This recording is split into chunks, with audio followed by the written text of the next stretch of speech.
Memory is an internal rumor. George Santayana. Life is more than love and pleasure. I came here to dig for treasure. If you want to play, you gotta pay.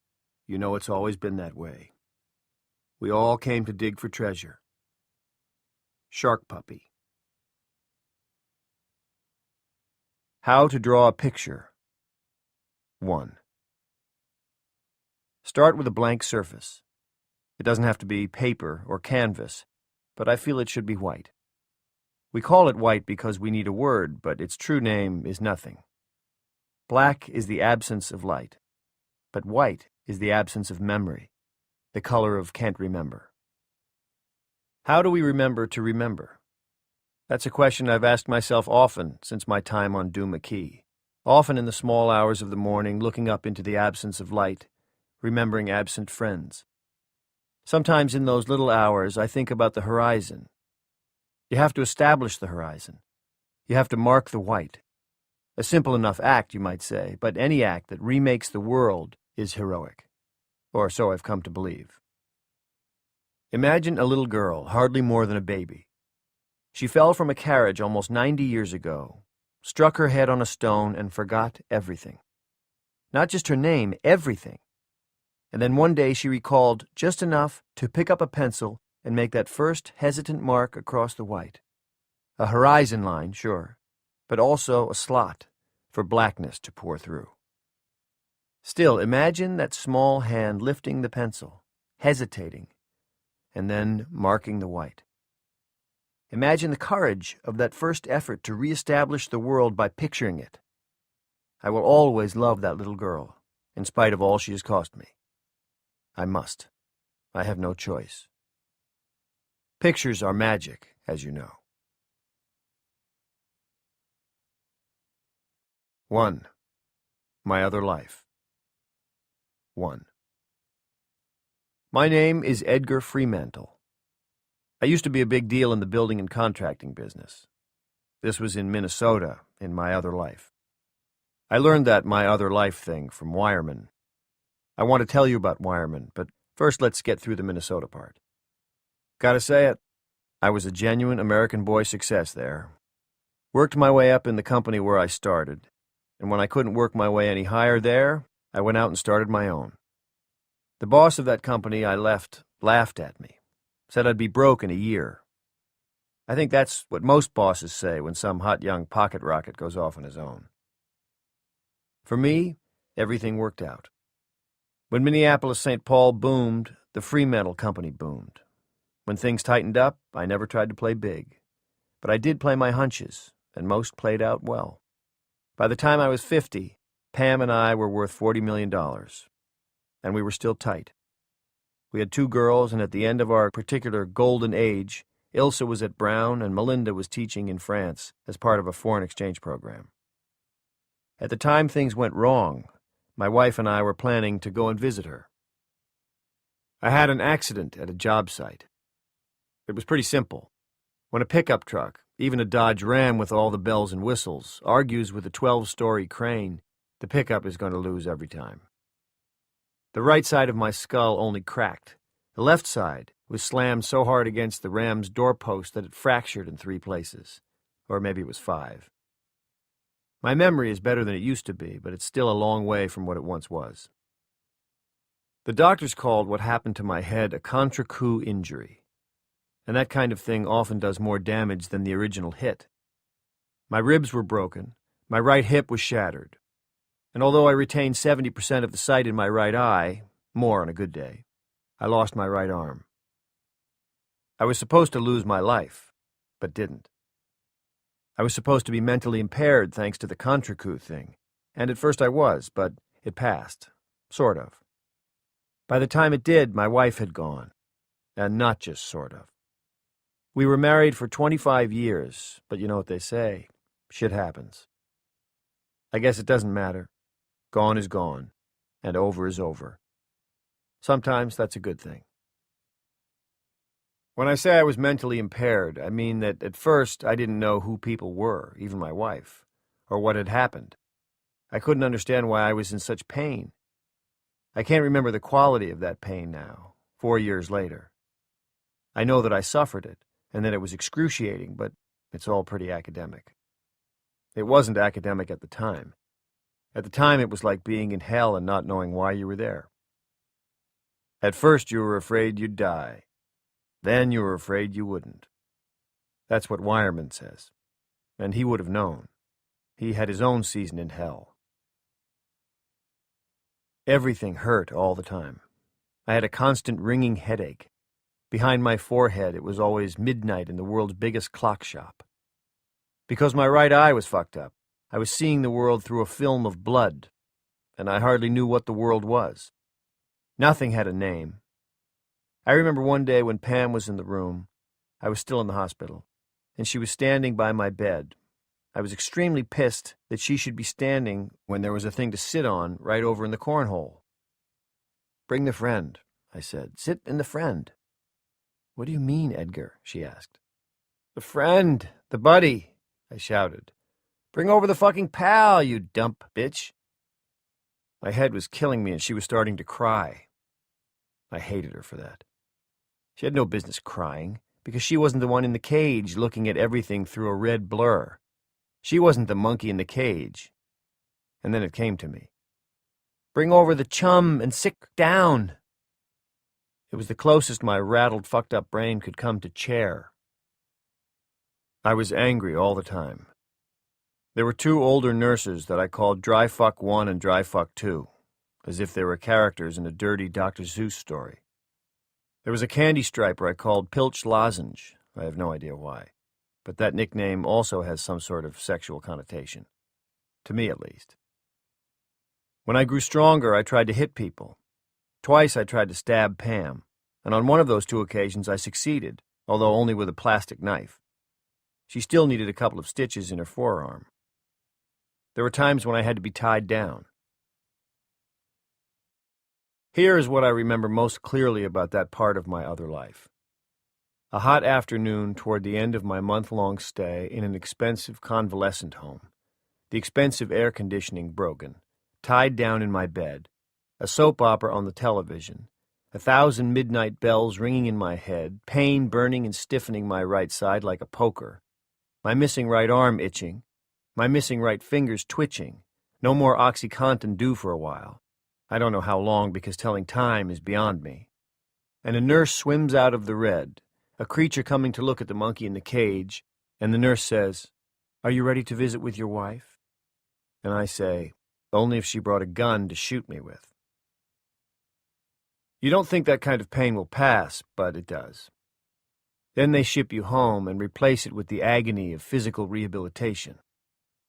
The red began to drain from my vision. A psychologist who specialized in hypnotherapy showed me some neat tricks for managing the phantom aches and itches in my missing arm. That was Cayman. It was Cayman who brought me Reba, one of the few things I took with me when I limped out of my other life and into the one I lived on Duma Key. "This is not approved psychological therapy for anger management," Dr. Cayman said, although I suppose he might have been lying about that to make Reba more attractive. He told me I had to give her a hateful name, and so although she looked like Lucy Ricardo, I named her after an aunt who used to pinch my fingers when I was small if I didn't eat all my carrots. Then, less than 2 days after getting her, I forgot her name. I could only think of boy names, each one making me angrier: Randall, Russell, Rudolph, River fucking Phoenix. I was home by then. Pam came in with my morning snack and must have seen the look on my face, because I could see her steeling herself for an outburst. But even though I'd forgotten the name of the rage doll the psychologist had given me, I remembered how I was supposed to use it in this situation. "Pam," I said, "I need 5 minutes to get myself under control. I can do this." "Are you sure?" "Yes. Now just get the ham hock out of here and stick it up your face powder. I can do this." I didn't know if I really could, but that was what I was supposed to say. I couldn't remember the fucking doll's name, but I could remember "I can do this." That's clear about the end of my other life, how I kept saying "I can do this," even when I knew I couldn't. Even when I knew I was fucked. I was double fucked. I was dead-ass fucked in the pouring rain. "I can do this," I said. And God knows how I looked, because she backed out without a word, the tray still in her hands, and the cup chattering against the plate. When she was gone, I held up the doll in front of my face, staring into its stupid blue eyes as my thumbs disappeared into its stupid, yielding body. "What's your name, you bat-faced bitch?" I shouted at it. It never once occurred to me that Pam was listening on the kitchen intercom, she and the day nurse both. Tell you what, if the intercom had been broken, they could have heard me through the door. I was in good voice that day. I began to shake the doll back and forth. Its head flopped and its synthetic I Love Lucy hair flew. Its big blue cartoon eyes seemed to be saying, "Ow, you nasty man," like Betty Boop in one of those old cartoons you can still see sometimes on the cable. "What's your name, bitch? What's your name, you cunt? What's your name, you cheap, rag-filled whore? Tell me your name! Tell me your name! Tell me your name, or I'll cut out your eyes and chop off your nose and rip out your—" My mind cross-connected then. A thing that still happens now, 4 years later, down here in the town of Tamazunchale, state of San Luis Potosi, country of Mexico, site of Edgar Fremantle's third life. For a moment I was in my pickup truck, clipboard rattling against my old steel lunch bucket in the passenger footwell. I doubt if I was the only working millionaire in America to carry a lunch bucket, but you probably could have counted us in the dozens. My power book beside me on the seat. And from the radio a woman's voice cried, "It was red!" with evangelical fervor. Only 3 words, but 3 was enough. It was a song about the poor woman who turns out her pretty daughter is a prostitute. It was Fancy by Reba McEntire. "Reba," I whispered and hugged the doll against me. "You're Reba, Reba, Reba, Reba." I'll never forget again. I did, the following week, but I didn't get angry that time. No, I held her against me like a little love, closed my eyes, and visualized the pickup truck that had been demolished in the accident. I visualized my steel lunch bucket rattling against the steel clip on my clipboard, and the woman's voice came from the radio once more, exulting with that same evangelical fervor. "It was red!" Dr. Kamen called it a breakthrough. He was excited. My wife seemed a good deal less excited, and the kiss she put on my cheek was of the dutiful variety. I think it was 2 months later that she told me she wanted a divorce. 2. By then the pain had either lessened or my mind had made certain crucial adjustments when it came to dealing with it. The headache still came, but less often, and rarely with the same violence. It was no longer always midnight in the world's biggest clock shop between my ears. I was always more than ready for Vicodin at 5 and OxyContin at 8. Could hardly hobble on my bright red Canadian crutch until I swallowed those magic pills. But my rebuilt hip was starting to mend. Kathy Green, the rehab queen, came to Casa Fremantle in Mendota Heights on Mondays, Wednesdays, and Fridays. I was allowed an extra Vicodin before our sessions, and still my screams filled the house by the time we finished up. Our basement rec room had been converted into a therapy suite, complete with a handicap-accessible hot tub. After 2 months of torture, I was able to make it down there on my own in the evenings to double up on my leg exercises and begin some abdominal work. Kathy said doing that stuff a couple of hours before bed would release endorphins and I'd sleep better. It was during one of these evening workouts, Edgar in search of those elusive endorphins, when my wife of a quarter century came downstairs and told me she wanted a divorce. I stopped what I was doing, crunches, and looked at her. I was sitting on a floor pad. She was standing at the foot of the stairs, prudently across the room. I could have asked her if she was serious, but the light down there was very good, those racked fluorescents, and I didn't have to. I don't think it's the sort of thing women joke about 6 months after their husbands have almost died in accidents, anyway. I could have asked her why, but I knew. I could see the small white scar on her arm where I'd stabbed her with the plastic knife from my hospital supper tray, and that was really the least of it. I thought of telling her, not so long ago, to get that ham hock out of here and stick it up her face powder. I considered asking her to at least think about it, but the anger came back. In those days, what Dr. Kamen called inappropriate anger was my ugly friend. And hey, what I was feeling right then did not seem inappropriate at all. My shirt was off. My right arm ended 3.5 inches below the shoulder. I twitched it at her.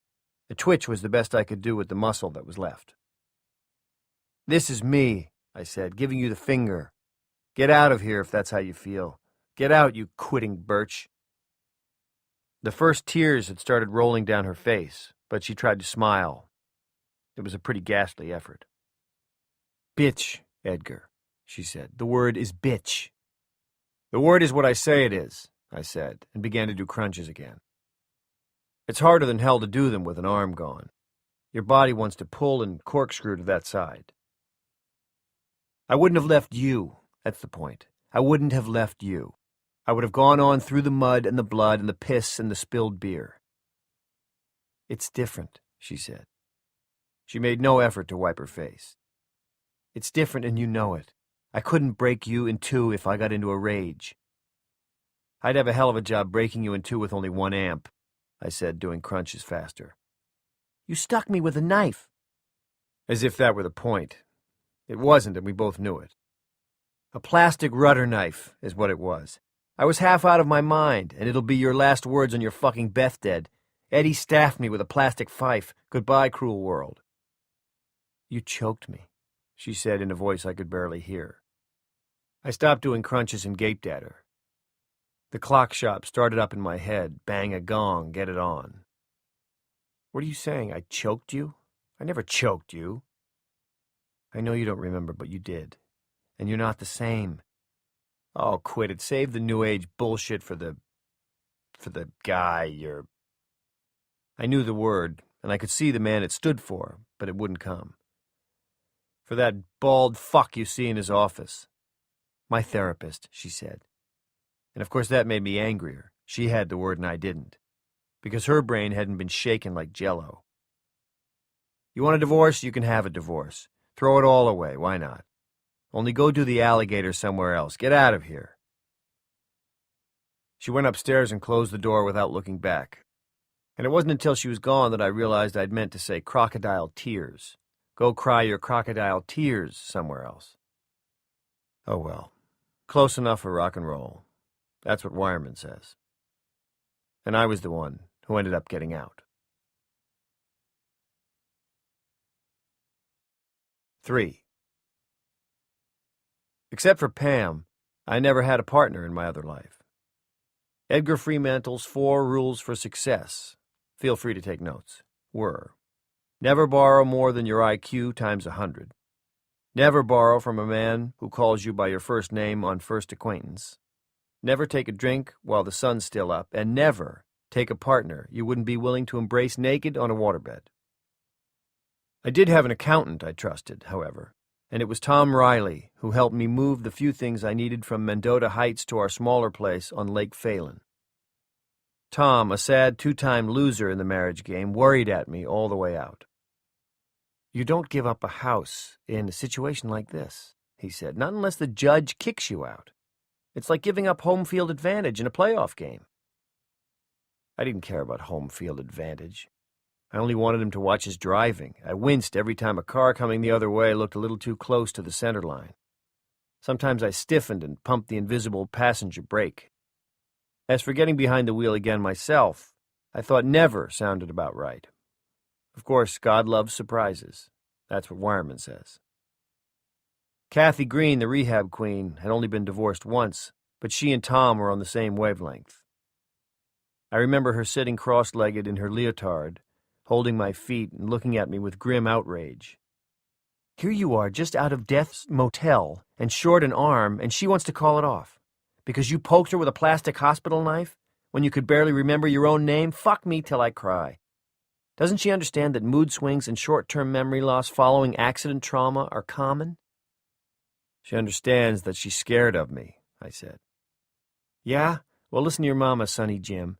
If you've got a good lawyer, you can make her pay for being such a wimp. Some hair had escaped from her rehab Gestapo ponytail, and she blew it back from her forehead. She ought to pay for it. Read my lips. None of this is your fault. She says I tried to choke her. And if so, being choked by a one-armed invalid must have been a pants-wetting experience. Come on, Eddie, make her pay. I'm sure I'm stepping way out of my place, but I don't care. She should not be doing what she's doing. I think there's more to it than the choking thing and the butter knife thing. What? I can't remember. What does she say?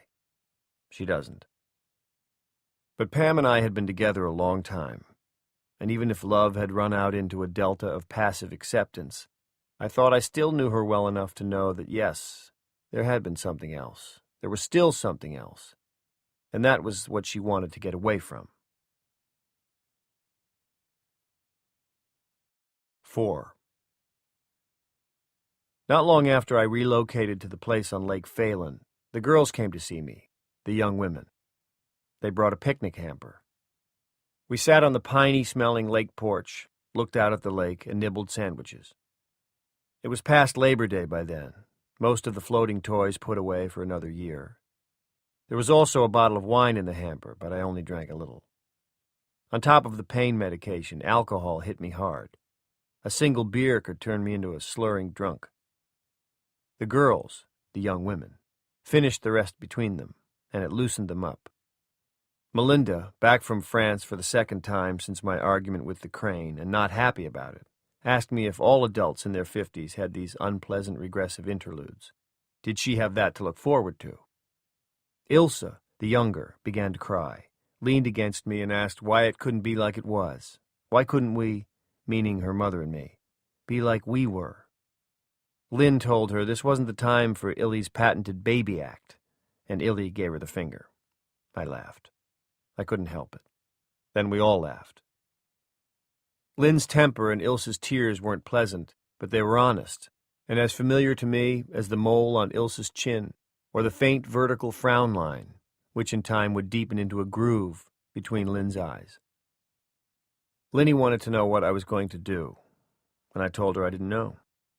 I'd come a long distance toward deciding to end my own life, but I knew that if I did it, it must absolutely look like an accident. I would not leave these two young women, just starting out in their lives, carrying the residual guilt of their father's suicide.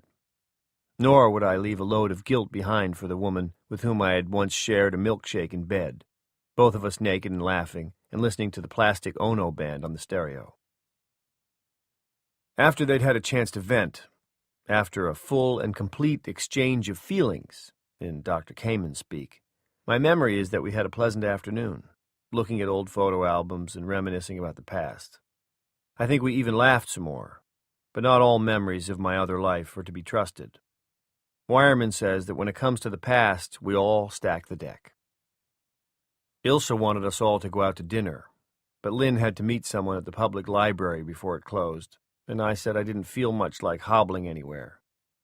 I thought I'd read a few chapters of the latest John Sanford and then go to bed. They kissed me, all friends again, and then left. 2 minutes later, Ilsa came back. I told Linny I forgot my keys, she said. I take it you didn't, I said. No, Daddy. Would you ever hurt Mom? I mean, now? On purpose? I shook my head, but that wasn't good enough for her. I could tell by the way she just stood there, looking me in the eye. No, I said, never. You'd what, Daddy? I was going to say I'd cut my own arm off first, but all at once that seemed like a really bad idea. I'd never do it, Illy. Leave it at that. Then why is she still afraid of you? I think because I'm maimed. She hurled herself into my arms so hard she almost knocked us both onto the sofa. Oh, Daddy, I'm so sorry. All of this is just so sucky. I stroked her hair a little. I know. But remember this. It's as bad as it's going to get. That wasn't the truth. But if I was careful, Ilsa would never know it had been an outright lie. A horn honked from the driveway. Go on, I said, and kissed her wet cheek. Your sister's impatient. She wrinkled her nose. So what else is new? You're not overdoing the pain meds, are you? No. Call if you need me, Daddy. I'll catch the very next plane. She would, too. which is why I wouldn't. You bet. I put a kiss on her other cheek. Give that to your sister. She nodded and went out. I sat down on the couch and closed my eyes. Behind them, the clocks were striking and striking and striking. 5. My next visitor was Dr. Kamen, the psychologist who gave me Reba. I didn't invite him. I had Kathy, my rehabilitation dominatrix, to thank for that. Although surely no more than 40, Kamen walked like a much older man, and wheezed even when he sat, peering at the world through enormous horn-rimmed spectacles and over an enormous pair of a belly. He was a very tall, very black man, with features carved so large they seemed unreal. His great staring eyeballs, ship's figurehead of a nose, and totemic lips were awe-inspiring. Xander Kamen looked like a minor god in a suit from Men's Warehouse. He also looked like a prime candidate for a fatal heart attack or stroke before his 50th birthday. He refused my offer of refreshment, said he couldn't stay, then put his briefcase aside on the couch as if to contradict that. He sank full fathom 5 beside the couch's armrest, and going deeper all the time. I feared for the thing's springs, looking at me and wheezing benignly. "What brings you out this way?" I asked him. "Oh, Kathy tells me you're planning to bump yourself off," he said. It was the tone he might have used to say, "Kathy tells me you're having a lawn party and there are fresh Krispy Kremes on offer." Any truth to that rumor?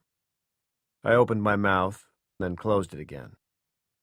Once, when I was 10 and growing up in Eau Claire, I took a comic book from a drugstore spin-around, put it down the front of my jeans, then dropped my T-shirt over it. As I was strolling out the door feeling jacked up and very clever, a clerk grabbed me by the arm. She lifted my shirt with her other hand and exposed my ill-gotten treasure. "How did that get there?" she asked me. Not in the 40 years since that day had I been so completely stuck for an answer to a simple question.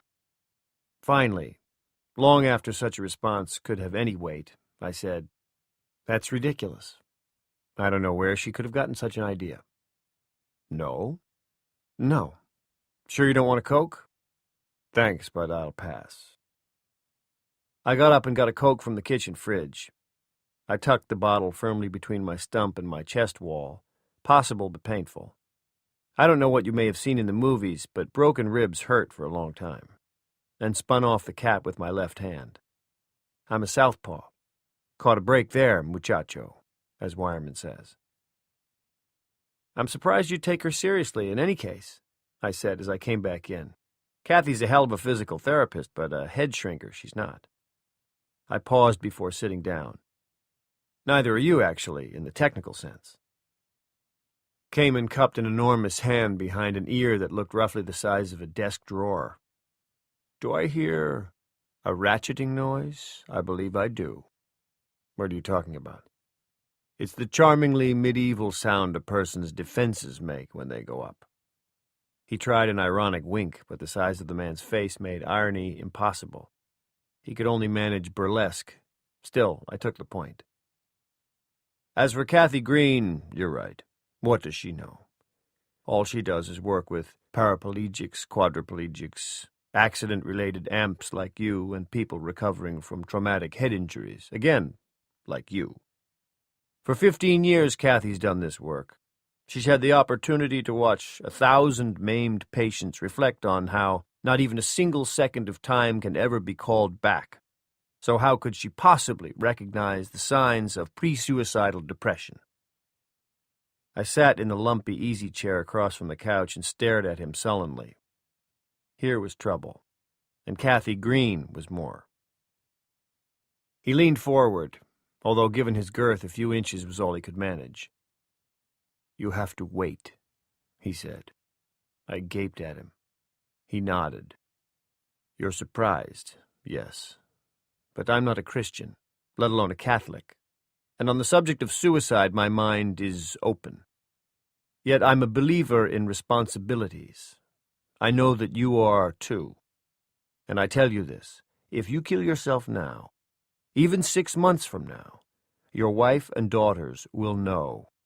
No matter how cleverly you do it, they'll know. I don't.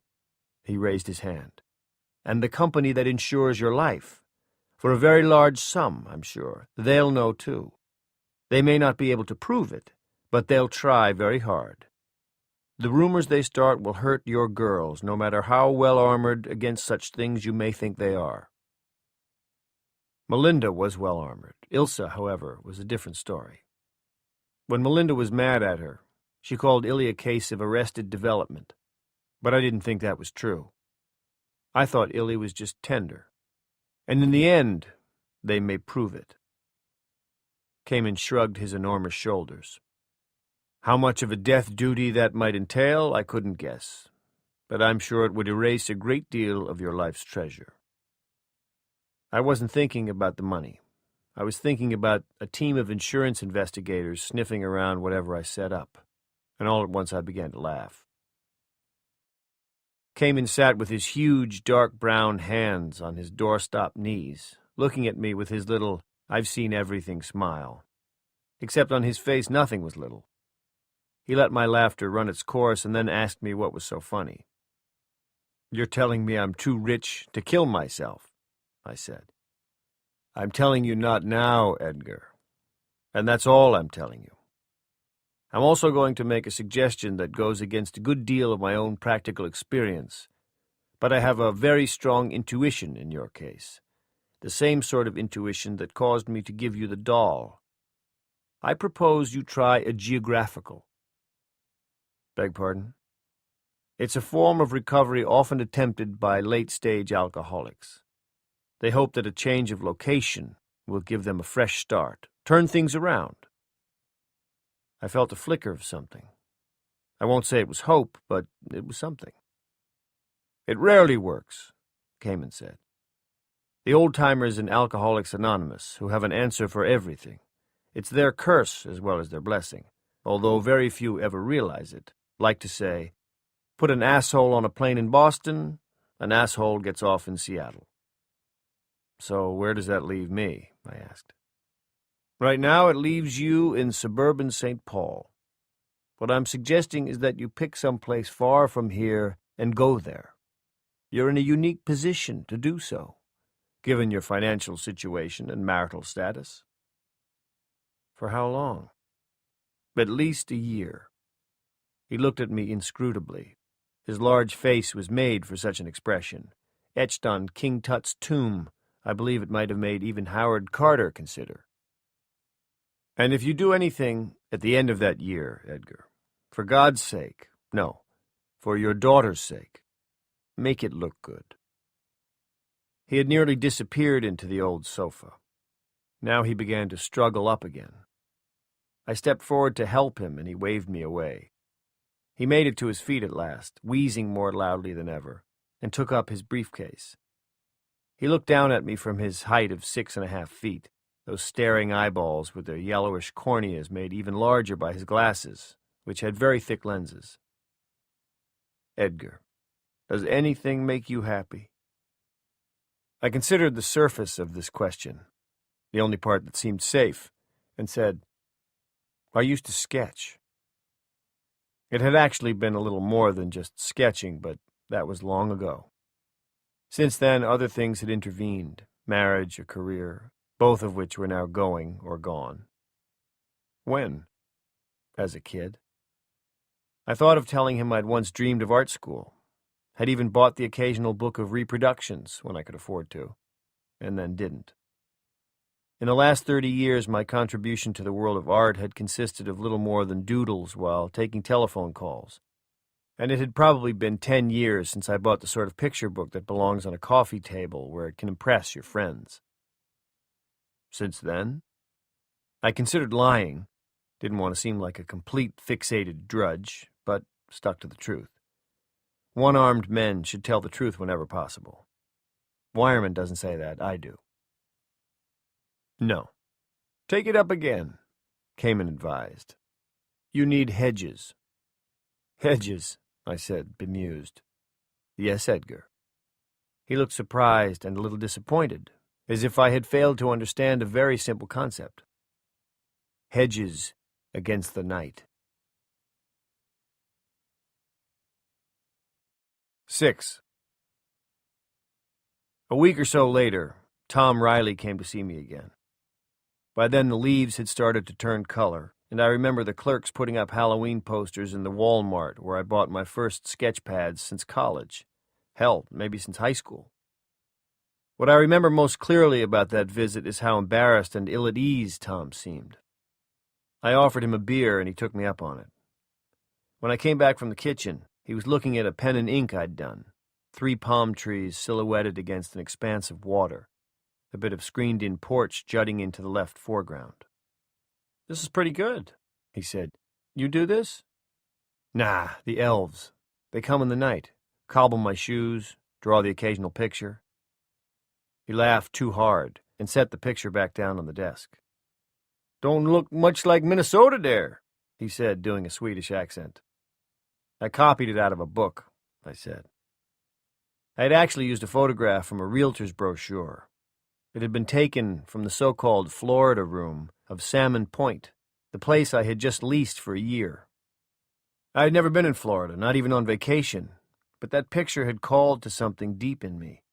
And for the first time since the accident, I felt actual anticipation. It was thin, but it was there. "What can I do for you, Tom? If it's about the business." "Actually, Pam asked me to come out." He ducked his head. "I didn't much want to, but I didn't feel I could say no, old time's sake, you know." "Sure." Tom went back to the days when the Fremantle Company had been nothing but 3 pickup trucks, a Caterpillar D9, and a lot of big dreams. "So talk to me, I'm not going to bite you." "She's got herself a lawyer. She's going ahead with this divorce business." "I never thought she wouldn't." It was the truth. I still didn't remember choking her, but I remembered the look in her eyes when she told me I had. And there was this. Once Pam started down a road, she rarely turned around. "She wants to know if you're going to be using Bosie." I had to smile at that. William Bozeman III was a dapper, manicured, bow-tie-wearing 65, wheel dog of the Minneapolis law firm my company used. And if he knew Tom and I had been calling him Bosie for the last 20 years, he would probably have suffered an embolism. I hadn't thought about it. "What's the deal, Tom? What exactly does she want?" He drank off half his beer, then put the glass on a bookshelf beside my half-assed sketch. His cheeks had flushed a dull brick red. "She said she hopes it doesn't have to be mean. She said, 'I don't want to be rich and I don't want to fight. I just want him to be fair to me and the girls, the way he always was. Will you tell him that?' So I am." He shrugged. I got up, went to the big window between the living room and the porch, and looked out at the lake. Soon I would be able to go out into my very own Florida room, whatever that was, and look out at the Gulf of Mexico. I wondered if it would be any better, any different, than looking out at Lake Phelan. I thought I would settle for different, at least to begin with. Different would be a start. When I turned back, Tom Riley didn't look himself at all. At first I thought he was sick to his stomach. Then I realized he was struggling not to cry. "Tom, what's the matter?"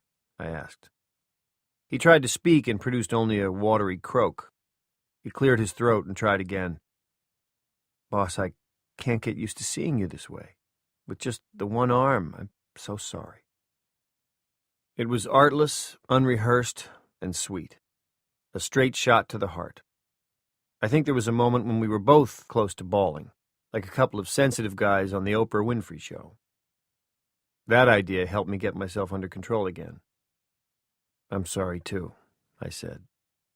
"But I'm getting along, really. Now, drink your damn beer before it goes flat."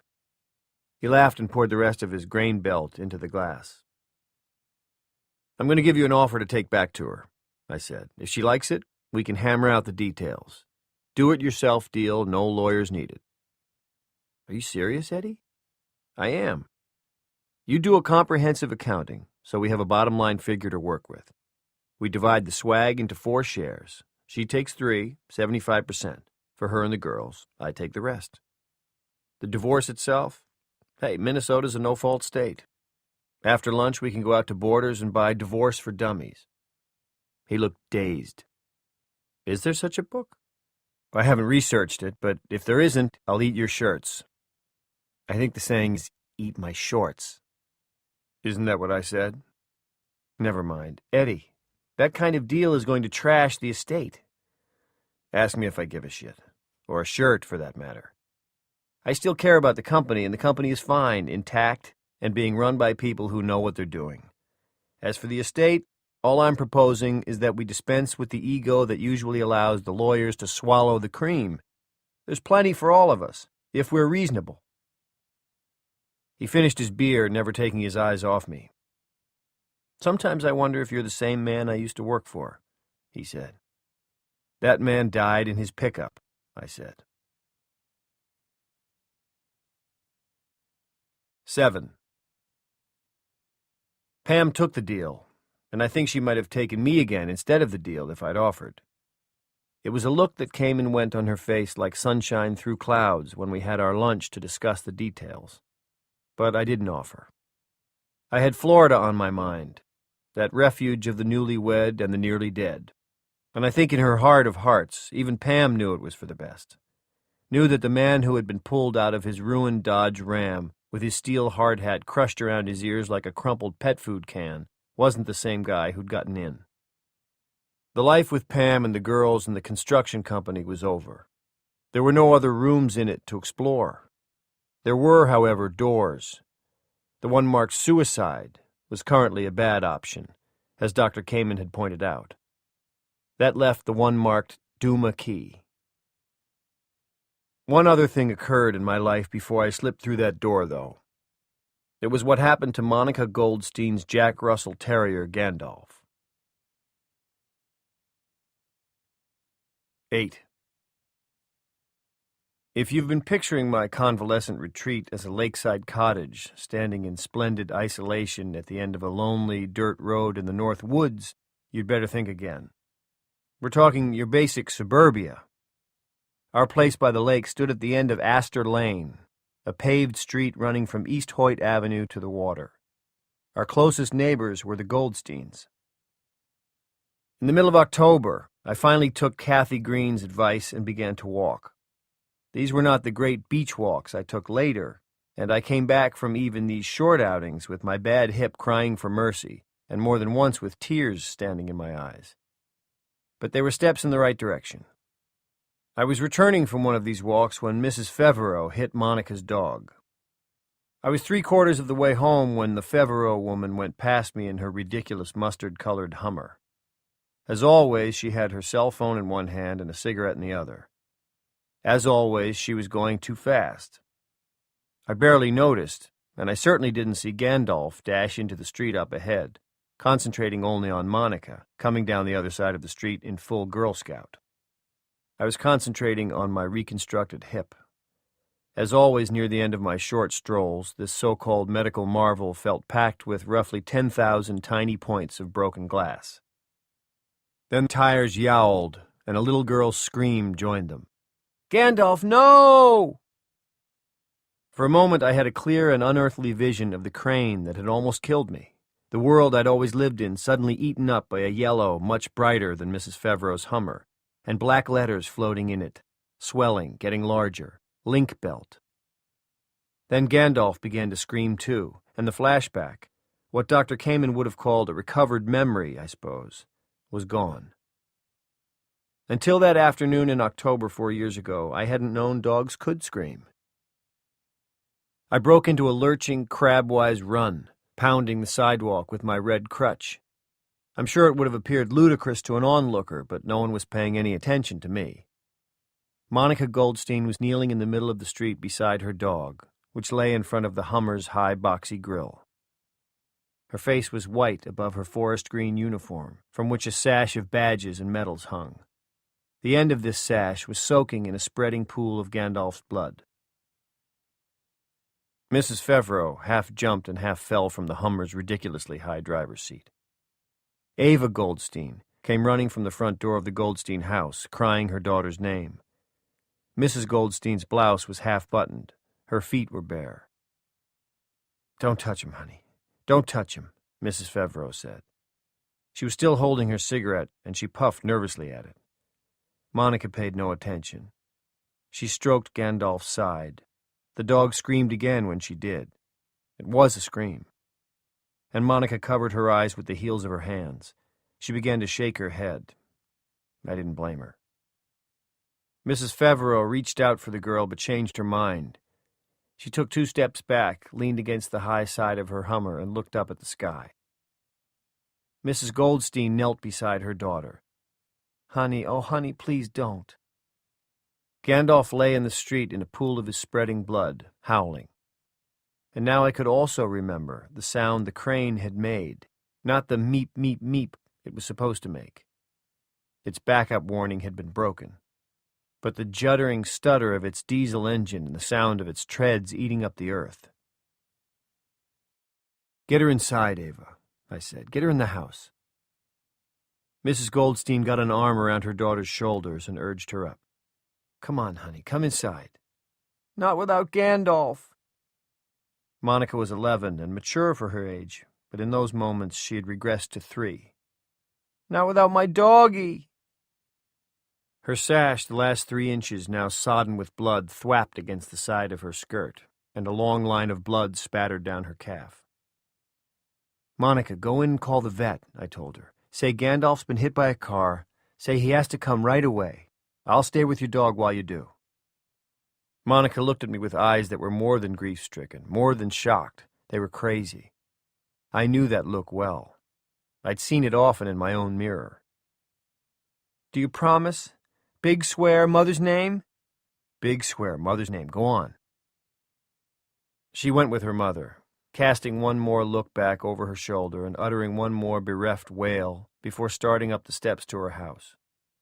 I knelt beside Gandalf, holding on to the Hummer's fender and going down as I always did, painfully, and listing severely to the left, trying to keep my right knee from bending any more than it absolutely had to. Still, I voiced my own little cry of pain, and I wondered if I'd be able to get up again without help. It might not be forthcoming from Mrs. Fevereux.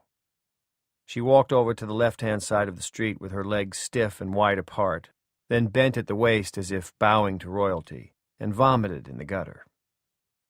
She held the hand with the cigarette in it off to one side as she did it. I turned my attention to Gandalf. He had been struck in the hindquarters. His spine was crushed. Blood and shit oozed sluggishly from between his broken rear legs. His eyes turned up to me, and in them I saw a horrible expression of hope. His tongue crept out and licked my inner left wrist. His tongue was dry as carpet and cold. Gandalf was going to die, but maybe not soon enough. Monica would come out again soon, and I didn't want him alive to lick her wrist when she did. I understood what I had to do. There was no one else to see me do it. Monica and her mother were inside. Mrs. Fevereux's back was still turned.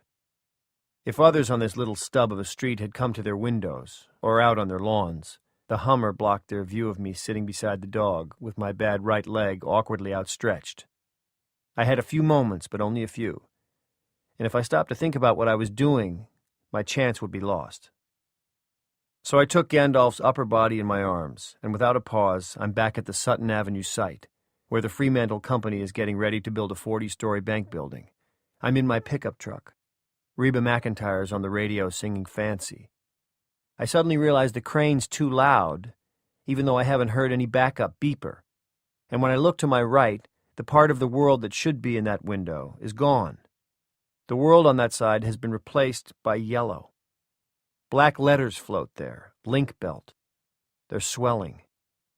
I spin the ram's wheel to the left, all the way to the stop, knowing I'm too late. The scream of crumpling metal starts, drowning out the radio and shrinking the inside of the cab right to left, because the crane's invading my space, stealing my space, and the pickup is tipping. I'm trying for the driver's side door, but it's no good. I should have done that right away, but it got too late real early. The world in front of me disappears as the windshield turns to frozen milk shot through with a million cracks. Then the building site is back, and still turning on an axle as the windshield pops out. Pops out, it flies out, bent in the middle like a playing card, and I'm laying on the horn with the points of both elbows, my right arm doing its last job. I can barely hear the horn over the crane's engine. Link belt is still moving in, pushing the passenger door, closing the passenger side footwell, splintering the dashboard in tectonic chunks of plastic.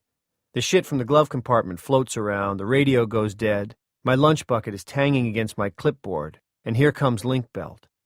Link belt is right on top of me. I could stick out my tongue and lick the fucking hyphen. I start screaming because that's when the pressure starts. The pressure is my right arm first pushing against my side, then spreading, then splitting open. Blood douses my lap like a bucket of hot water, and I hear something breaking. Probably my ribs. It sounds like chicken bones under a boot heel. I held Gandalf against me and thought, bring the friend, sit in the friend. Sit in the fucking pal, you dumb bitch. And now I'm sitting in the chum. Sitting in the fucking pal. It's at home, but home doesn't feel like home with all the clocks of Europe ringing inside my cracked head, and I can't remember the name of the doll Cayman gave me. All I can remember is boy names, Randall, Russell, Rudolph, River, fucking Phoenix. I tell her to leave me alone when she comes in with the fruit and the fucking college cheese. I tell her I need 5 minutes. I can do this, I say, because it's the phrase Cayman gave me. It's the out, it's the meep, meep, meep that says, watch it, Pammy, Edgar's backing up. But instead of leaving, she takes the napkin from the tray to wipe the fret off my forehead, and while she's doing that, I grab her by the throat because in that moment it seems to me it's her fault. I can't remember my doll's name. Everything is her fault, including Link belt. I grab her with my good left hand. For a few seconds I want to kill her. And who knows, maybe I try. What I do know is I'd rather remember all the accidents in this round world than the look in her eyes as she struggles in my grip. Then I think, it was red, and let her go. I held Gandalf against my chest as I had once held my infant daughters, and thought, I can do this. I can do this. I can do this. I felt Gandalf's blood soak through my pants like hot water and thought, go on, you sad fuck. Get out of Dodge. I held Gandalf and thought how it felt to be crushed alive as the cab of your truck eats the air around you, and the breath leaves your body, and the blood blows out of your nose, and those snapping sounds as consciousness flees. Those are the bones breaking inside your own body, your ribs, your arm, your hip, your leg, your cheek, your fucking skull. I held Monica's dog and thought, in a kind of miserable triumph, it was red. For a moment I was in a darkness shot with that red. Then I opened my eyes. I was clutching Gandalf to my chest with my left arm, and his eyes were staring up at my face. No, past it, and past the sky. Mr. Fremantle. It was John Hastings, the old guy who lived 2 houses up from the Goldsteins. In his English tweed cap and sleeveless sweater, he looked ready for a hike on the Scottish moors, except that was for the expression of dismay on his face. Edgar, you can let him go now. That dog is dead. Yes, I said, relaxing my grip on Gandalf. Would you help me get up? I'm not sure I can, John said. I'd be more apt to pull us both down. Then go in and see if the Goldsteins are okay, I said. It is her dog, he said. I was hoping. He shook his head. It's hers, I said, and I don't want her to come out and see him like this. Of course, but I'll help him, Mrs. Favreau said. She looked a little better, and she had ditched the cigarette. She reached for my right armpit, then hesitated. Will that hurt you? It would, but far less than staying the way I was, so I told her no. As John went up the Goldsteins' walk, I got a grip on the Hummer's bumper. Together we managed to get me back on my feet. I don't suppose you've got anything to cover the dog with. As a matter of fact, there's a rug remnant in the back. Good. Great. She started around to the rear. It would be a long trek given the Hummer's size, then turned back. Thank God it died before the little girl got back. Yes, I said. Thank God. 9. It wasn't far back to my cottage at the end of the lane, but getting there was a slow chug just the same.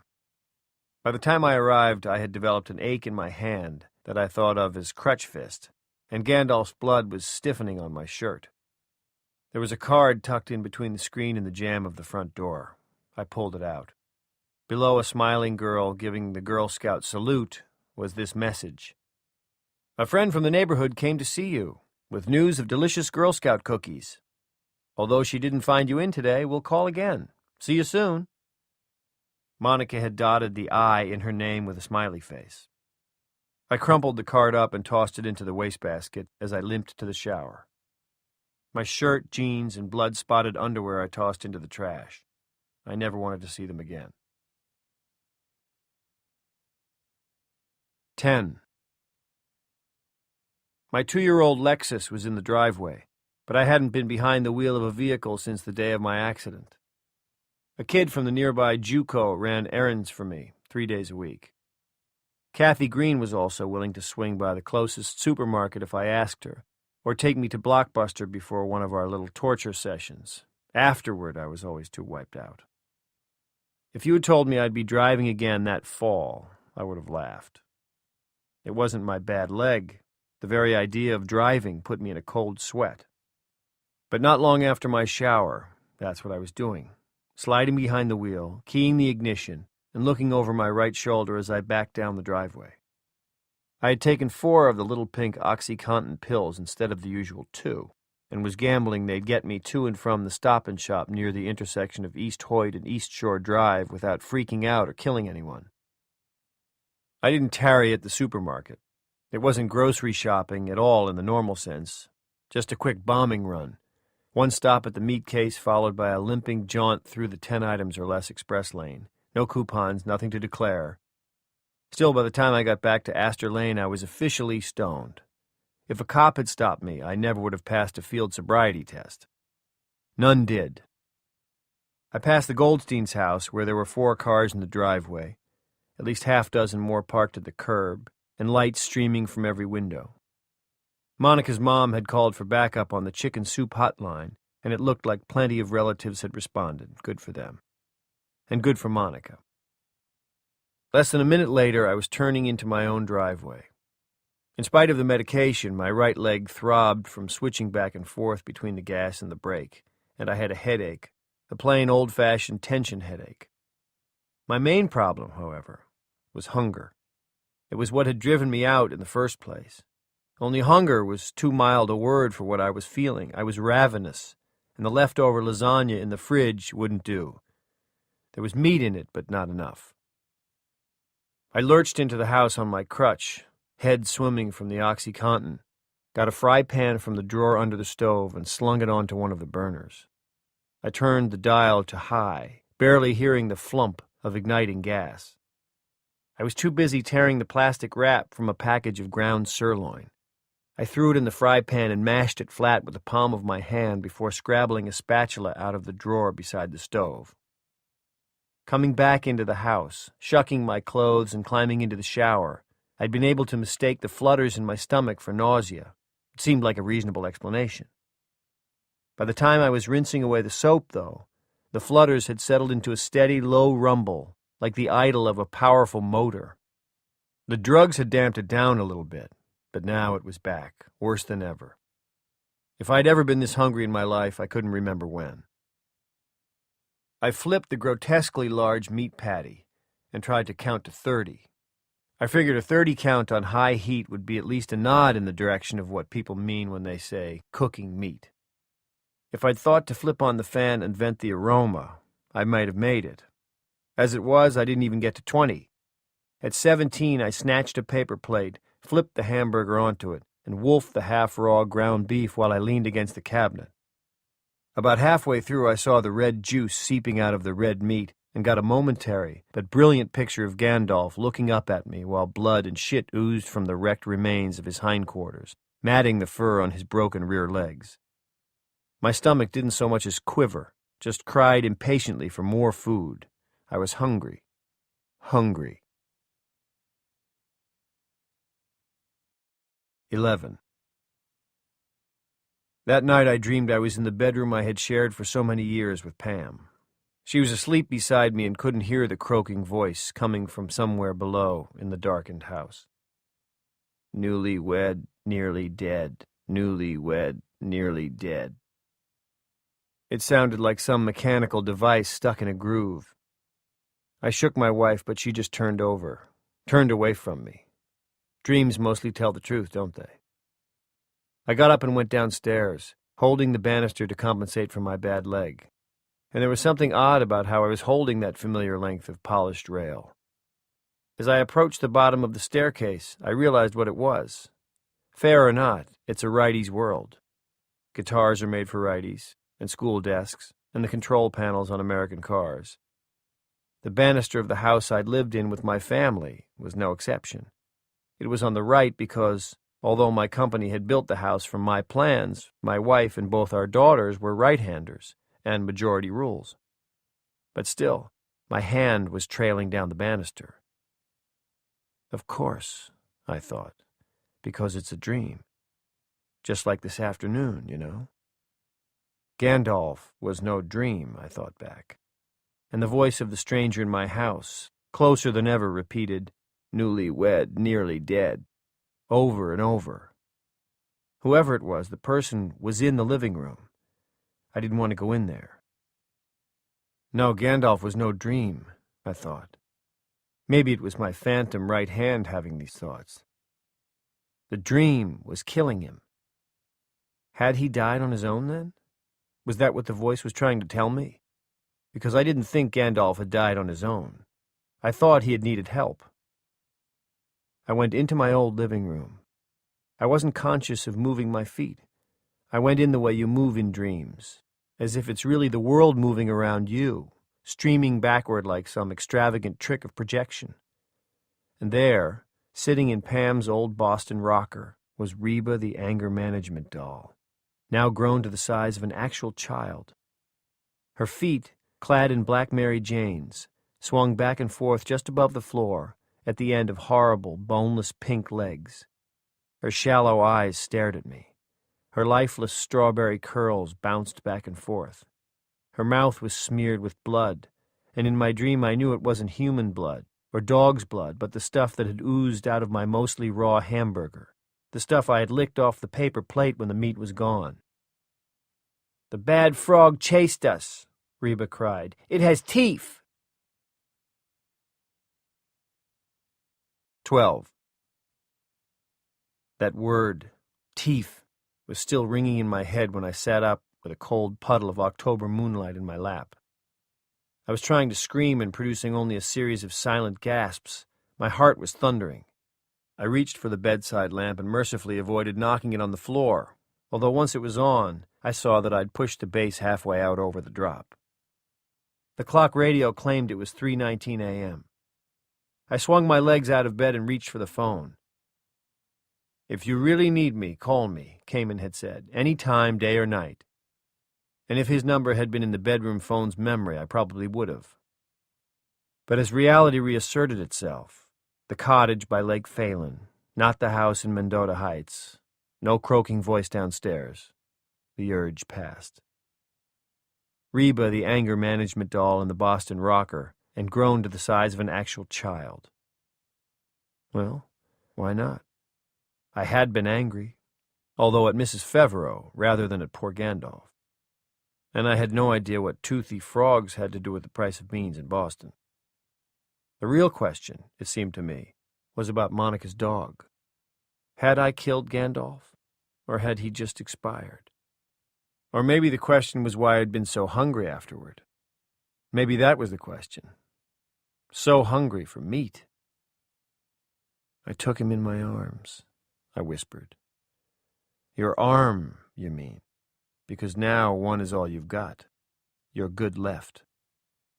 But my memory was taking him in my arms, plural, channeling my anger. It was red. Away from that foolish woman with her cigarette and cell phone, and somehow back into myself, in some kind of crazy closed loop, taking him in my arms. Surely a hallucination, but yes, that was my memory. taking him in my arms, cradling his neck with my left elbow so I could strangle him with my right hand, strangle him and put him out of his misery. I slept shirtless, so it was easy to look at my stump. I only had to turn my head. I could wiggle it, but not much more. I did that a couple of times, and then I looked up at the ceiling. My heartbeat was slowing a little. The dog died of his injuries, I said, and shock. An autopsy would confirm that. Except no one did autopsies on dogs that died after being crushed to bones and jelly by Hummers driven by careless, distracted women. I looked at the ceiling and I wished this life was over. This unhappy life that had started out so confidently. I thought I would sleep no more that night, but eventually I did. In the end, we always wear out our worries. That's what Wireman says.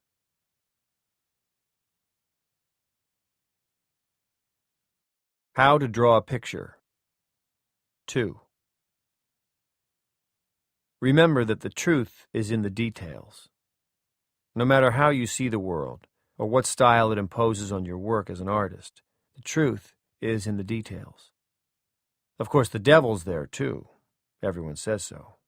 But maybe truth and the devil are words for the same thing. It could be, you know. Imagine that baby girl again. The one who fell from the carriage. She struck the right side of her head, but it was the left side of her brain that suffered the worst insult. Contre coup, remember? The left side is where Broca's area is. Not that anyone knew that in the 1920s. Broca's area processes language. Smack it hard enough, and you lose your language, sometimes for a little while, sometimes forever. But, although they are closely related, saying is not seeing. The little girl still sees. She sees her 5 sisters, their dresses, how their hair is crazy combed by the wind when they come in from outside. She sees her father's mustache, now threaded with gray.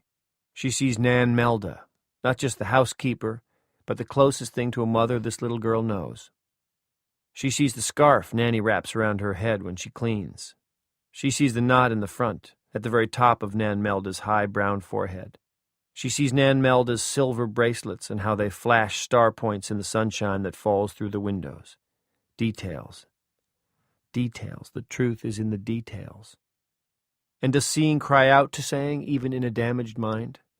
A wounded brain? Oh, it must. It must. She thinks, my head hurts. She thinks, something bad happened and I don't know who I am, or where I am, or what all these bright surrounding images are. She thinks, Libet? Is my name Libet? I used to know. I could talk in the used to know. But now my words are like fish in the water. I want the man with the hair on his lip. She thinks, that's my daddy, but when I try to say his name, I call, Erd, instead because one flies past my window. I see every feather. I see its eye like glass. I see its leg, how it bends like broke. And that word is crooked. My head hurts. Girls come in. Maria and Hannah come in. She doesn't like them the way she likes the twins. The twins are little like her. To keep listening to this audiobook, I've left you a link in the description so you can do it, at no cost thanks to Audible's 30-day free trial.